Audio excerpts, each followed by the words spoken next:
ಯಾಕಂದ್ರೆ ಒಂದು ನಕ್ಷತ್ರದಲ್ಲಿ 4 ಪಾದ ಇದೆ. 4 ಪಾದದಲ್ಲಿ ಒಂದು ಪಾದದ ಕ್ಯಾರೆಕ್ಟರ್ ಏನಿದೆ ಅನ್ನುವಂಥದ್ದನ್ನು ತಿಳ್ಕೊಳ್ಳುವಂತ ಒಂದು ಪ್ರಯತ್ನ ಮಾಡುವಂತ. ಯಾಕೆ ತಿಳ್ಕೊಬೇಕಾಗುತ್ತೆ ಅಂತ ಕೇಳಿದ್ರೆ, ನೀನ್ ಇಲ್ಲಿ ರಿಸಲ್ಟ್ ಇಲ್ಲ, ನಿಂದು ಒಂದೇ ಪ್ರಶ್ನೆ, ರಿಸಲ್ಟ್ ಇಲ್ಲ.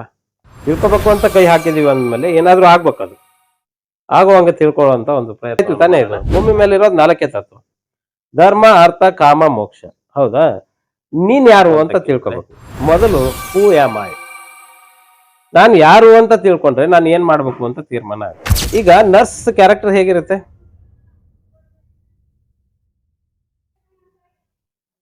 ನಿನ್ನ ಈ ದೇಹದ ಎಲ್ಲ ಅಂಗಗಳನ್ನು ಕೂಡ ಅವ್ರಿಗೆ ಅಷ್ಟೇ.